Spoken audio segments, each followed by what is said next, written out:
Daniel had been warned about the Zitharian customs before landing on their home world, but apparently, someone forgot to mention the one about catching spears.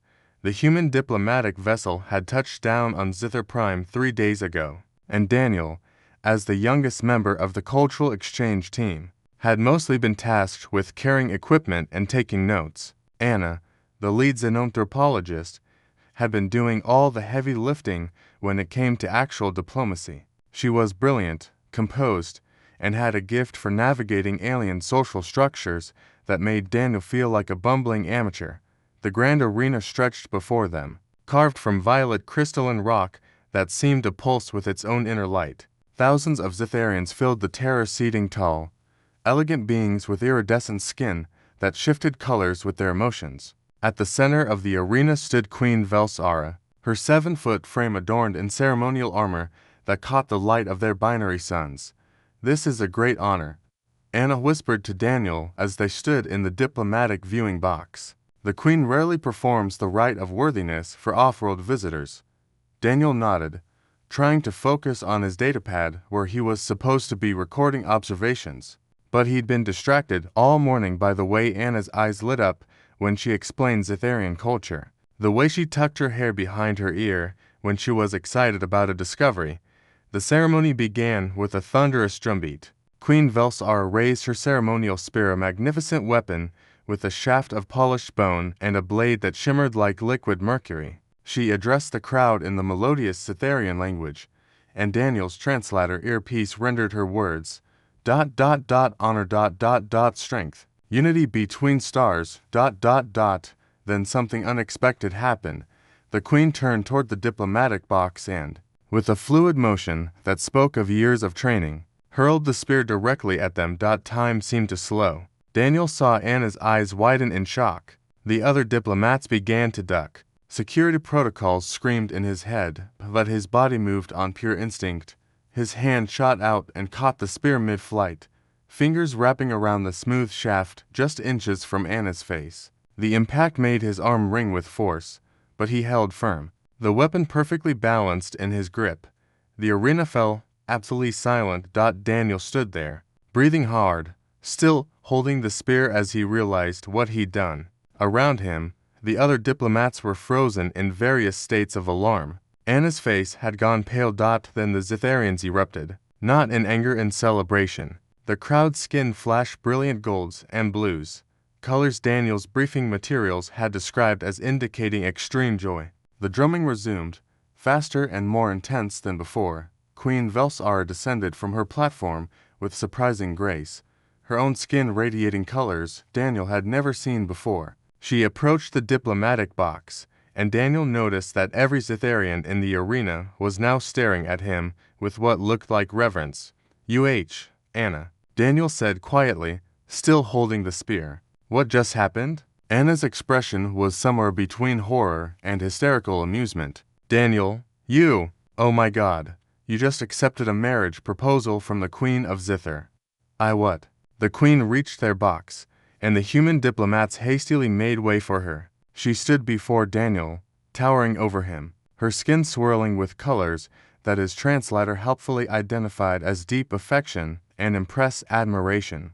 She spoke, and Daniel's earpiece translated.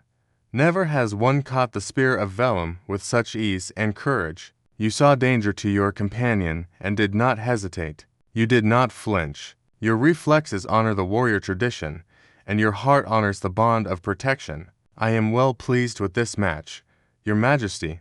Anna stepped forward, her diplomatic training kicking in despite the chaos. "I believe there may have been a cultural misunderstanding. Daniel didn't know that catching the spear would.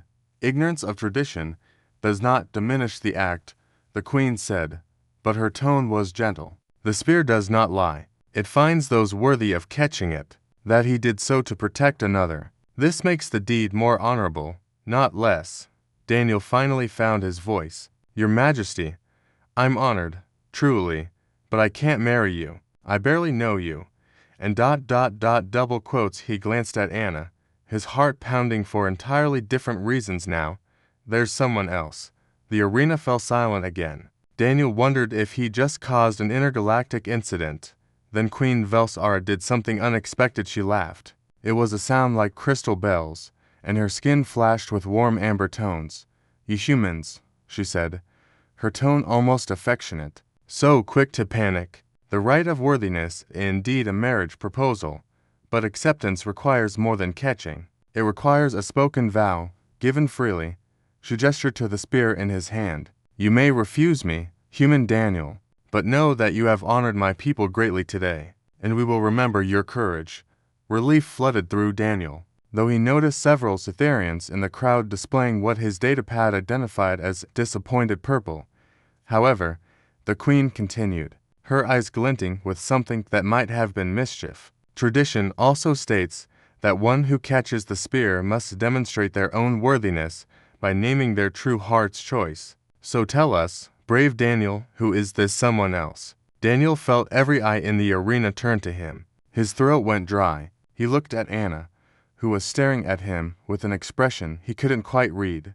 "It's Anna," he said quietly. Then louder, "Dr. Anna Chen. She's brilliant, brave, and has been teaching me that the universe is so much bigger and more wonderful than I ever imagined." Anna's eyes widened, her cheeks flushing red. The queen's skin flashed brilliant gold. "Then perhaps," she said, "the spear knew exactly what it was doing." She turned to Anna. "Dr. Chen, your companion has declared himself. What say you?" Anna looked at Daniel, and slowly a smile spread across her face. "I say," she replied, "that catching a queen's spear to protect someone is possibly the most ridiculous way anyone's ever confessed their feelings to me. Is that a yes?" Daniel asked hopefully. "I'd say we'll discuss this later," Anna said. But she was still smiling. The Cytherian crowd erupted in celebration once more, and Queen Velsar formally blessed what she called the union of two hearts revealed by ancient tradition.